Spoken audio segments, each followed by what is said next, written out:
आप जब भी अपने फ़ोन से 10 रुपये की एक यूपीआई पेमेंट करते हो तो आपको लगता है कि आपका जो पैसा है हवा में जाता है, सैटेलाइट के जरिए ट्रैवल करता है and then finally transactions complete हो जाती है। बट सच इससे बहुत अलग है। आपका हर एक डिजिटल ट्रांजैक्शन, इंटरनेट सर्च, सारा बैंक डेटा वो हवा से नहीं बल्कि समुद्र के नीचे बिछी एक पतली कांच की तार से गुजरता है, या फाइबर ऑप्टिक केबल। और ये जितनी भी डिजिटल दुनिया है ये किसी क्लाउड पे नहीं उड़ रही होती, बल्कि जो ये पिच ब्लैक समुद्र का जो कीचड़ है वहां से ये तारें गुजर रही होती है। और रिसेंटली 2026 में क्या हुआ है, एक बहुत ही बड़ा जियोपॉलिटिकल शिफ्ट स्टार्ट हो चुका है। Hello guys, I am Prince और आज की वीडियो में हम जानेंगे कि कैसे 60 से भी कम शिप्स दुनिया के इंटरनेट को चला रही है एंड कैसे बिना एक गोली चलाए भारत को पूरी दुनिया से आइसोलेट करा जा सकता है हमारे दुश्मन देशों के द्वारा। So without wasting a time let's start the video.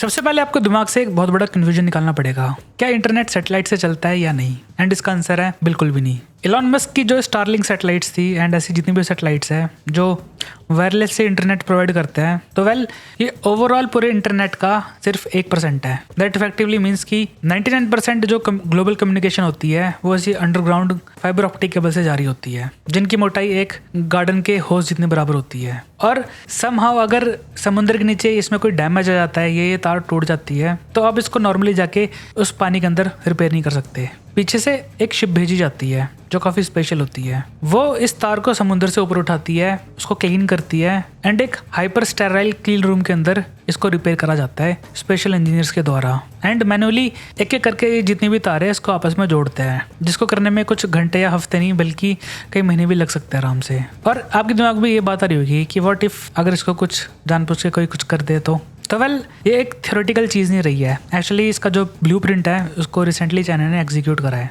Taiwan का जो मात्सो आइलैंड था वहाँ से 2 ऐसी केबल्स जोड़ती थी इस आइलैंड को। तो जितने भी फिशिंग बोट्स और ये सैंड ड्रेजर थे चाइना के, ये आए और उन्होंने ये जो तारे थी इसको काट दिया जानबूझ के या मे बी गलती से, इसके बारे में कोई कुछ कह नहीं सकता। बट इसका जो इफेक्ट था वो इमीडिएट था। पूरा आइलैंड पूरी दुनिया से कट गया, जितनी भी सर्विसेज थी, जितनी भी फैसिलिटीज थी वो रातों रात ठप हो गई। और यहीं पे जो एक बहुत बड़ी रियलिटी है वो निकल कर आती है। इस पूरे ग्लोबल सिस्टम को जिंदा रखने के लिए पूरे प्लेनेट अर्थ पे 60 से भी ज्यादा ऐसी कम रिपेयर शिप्स बची है एंड इसमें से कुछ तो 30 साल से भी ज्यादा पुरानी है। और नए बनाने का जो ऑर्डर है वो काफी ज्यादा बैकलॉग में चल रहा है, क्योंकि दुनिया के जितने भी बड़े देश हैं इंस्टेड की वो ये रिपेयर शिप्स बनाए, वो बड़े बड़े जो कंटेनर ऑयल्स होते हैं जो सामान ले जाते हैं उसको बनाते हैं, जो कि हाईली प्रॉफिटेबल होता है। और बिना एक गोली चलाए हम किसी भी देश को डिजिटली आइसोलेट कर सकते हैं दुनिया में। और रिसेंटली जो ऑपरेशन एपिक फ्यूरी था, जिसके ऊपर मैंने भी रिसेंटली एक वीडियो बनाई थी, तो उसमें भी अब ये बात निकल कर आ रही है कि जितने भी अंडरग्राउंड इंटरनेट केबल्स थे इनको ना सिर्फ काटा गया है बल्कि इनको डैमेज भी करा गया है। एंड ईरान ने शायद ओपनली धमकी भी दे दी है कि जितना भी वेस्ट एशिया है उसको हम पूरी दुनिया से काट सकते हैं आराम से।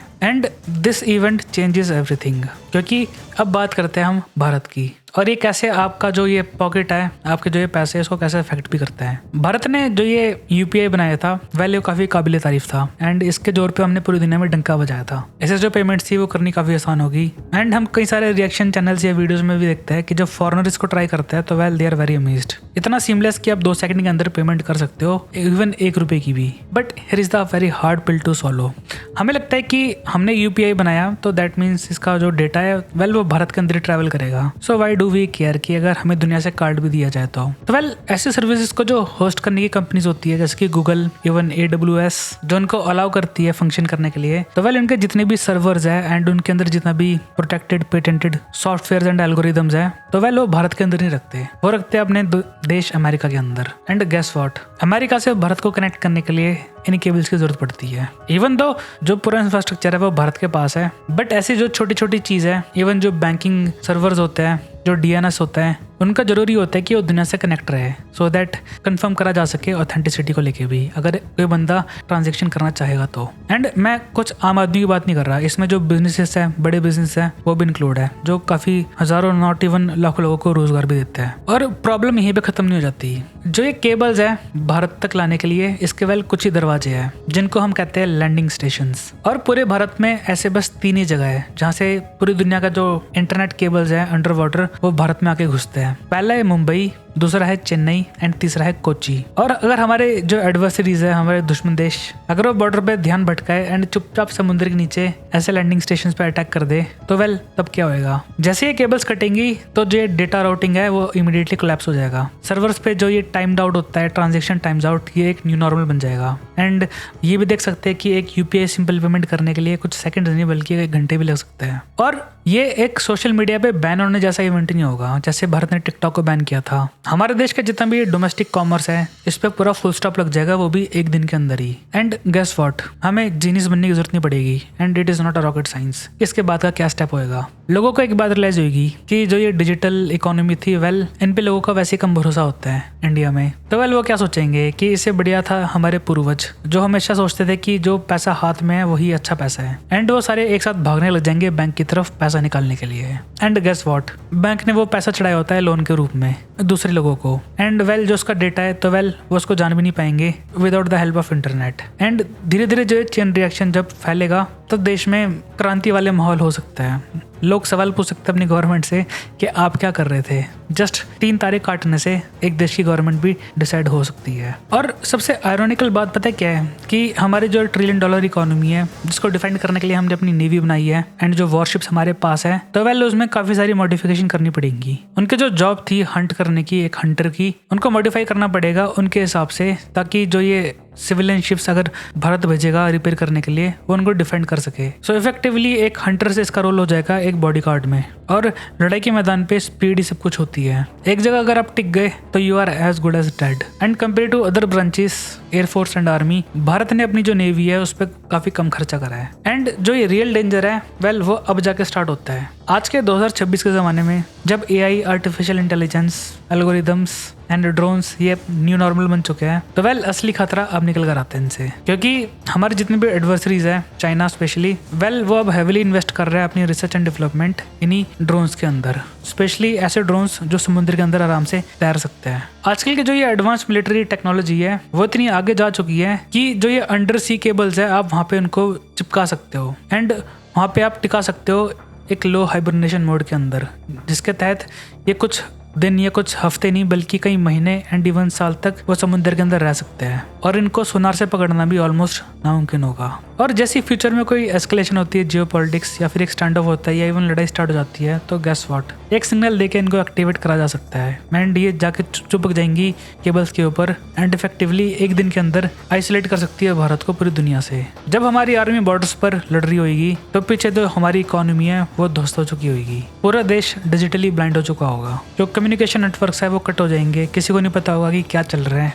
जो ऑर्डर्स है वो डिले हो जाएंगे एंड जो मार्केट है वो इमीडिएटली फ्रीज या फिर क्रैश हो जाएगी। तो सवाल उठता है कि इसका कोई सोल्यूशन है कि नहीं, हम इस खतरे का सामना करेंगे कैसे? लोग कहते हैं कि हर एक सिस्टम का बैकअप होना चाहिए, एक रिडंडेंसी होनी चाहिए। अगर एक रास्ता खत्म हो जाए तो वेल दूसरा रास्ता तो होता ही है, वहां से घूम के निकल जाएंगे। लेकिन जो ये बैकअप होता है ये तब काम आता है जब एक्सीडेंट्स हो, बट जो एक कोऑर्डिनेटेड मिलिट्री ऑपरेशंस है ये इनके आगे बिल्कुल खत्म हो जाता है। और जब तक वो बचे हुए 60 रिपेयर शिप्स आएंगे रिपेयर करने के लिए तब तक it will already be too late. कई हफ्ते कई महीने का टाइम निकल चुका होगा और हमें ये समझना पड़ेगा कि भारत को ये अभी से अपने हाथ में लेना पड़ेगा, fighting fire with fire. Effectively हम क्या कर सकते हैं कि जो अभी ये 3 लैंडिंग स्टेशन है भारत इसको बढ़ा के 5, 6 या इवन 7 भी कर सकता है एंड उनकी जो लोकेशन है उसको हाइड भी कर सकता है, या फिर ऐसी 1 या 2 फिर जो बैकअप केबल्स है भारत उसको भी बिछा सकता है समुद्र के अंदर। दूसरा ये काम करा जा सकता है कि हम एक छोटे अंडर वाटर ड्रोन से लड़ने के लिए एक हजारों टन की जो वॉरशिप्स है वो भेज नहीं सकते, नॉट बिकॉज हम केपेबल नहीं है, बिकॉज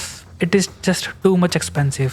हमको भी जो ये पानी के अंदर जो ड्रोन्स है इसमें भी काफ़ी ज़्यादा रिसर्च एंड डेवलपमेंट करनी पड़ेगी एंड इनको कैसे काउंटर करा जाए स्पेशली भारत को उसके ऊपर काम करना पड़ेगा। एंड थर्ड जो मेरी फिलॉसफी ऊपर है तो well the best defence is excellent offence. अगर जो हमारे एडवर्सरीज हमारे साथ कर सकता है तो वेल हमारे अंदर भी उतने मादा होना चाहिए कि हम भी अपने दुश्मन के साथ वही कर सके। एंड गेस व्हाट, अपने दुश्मनों की जितने भी फाइबर ऑप्टिक केबल्स हैं इनको बदले में काटा जाए एंड इसके लिए प्रॉपर स्ट्रेटजीज एंड प्लानिंग करनी पड़ेगी आज से ही। और जो एक देश की आत्मनिर्भरता है, एक सोवरनिटी है, आज की स्पेस एज में ये इससे डिसाइड नहीं होएगा कि जो हमारे सॉफ्टवेयर फायरवॉल्स है या फिर हमारी जो सरफेस मिसाइल्स है वो कैसे काम कर रही है, कितनी बढ़िया काम कर रही है। वो इस चीज़ से डिसाइड होगा कि आप जितना भी इंफ्रास्ट्रक्चर है आप उसको कैसे प्रोटेक्ट कर सकते हो एंड डैमेज होने पे आप कितनी जल्दी रिपेयर कर सकते हो। और जो ये डिजिटल क्लाउड है ये एक बहुत बड़ा धोखा है, एक भ्रम। भारत की जो ये पूरी आन बान शान है, हमारी IT, हमारी इंफॉर्मेशन टेक्नोलॉजी, तो वाले ये धाराशाही हो सकती है एक दिन के अंदर भी, अगर हम सॉफ्टवेयर से भी हटके हम जो ये हार्डवेयर एस्पेक्ट है इसको ना सिर्फ समझे, इसको मास्टर भी करें। और बहुत ही अच्छी अपॉर्चुनिटी है भारत के लिए भी कि जो ये रिपेयर शिप्स है हम इसको कैसे बनाते हैं, इसको कैसे स्पेशलाइज करते हैं, इसके अंदर घुसे, इसको समझे अच्छे से, सो दैट नेक्स्ट टाइम हमें वेस्ट से या अमेरिका से हेल्प लेने की जरूरत ना पड़े, हाथ फैलाने की जरूरत ना पड़े अपनी इकोनॉमी को चलाने के लिए। अगर आपको वीडियो पसंद आई हो so do smash that subscribe button. मुझको काफ़ी मोटिवेशन मिलती है आपके लिए ऐसे और कंटेंट लाने के लिए। और अगर आपके कोई भी विचार है इस वीडियो को लेके या भी कोई क्रिटिसिज्म है या कोई पॉइंट जो मैंने मिस कर दिया हो, so feel free to share in the comment section. ये आप लोगों के लिए खुला हुआ है। तब तक के लिए मैं चलता हूँ। जय Hind, good bye, take care and Prince out.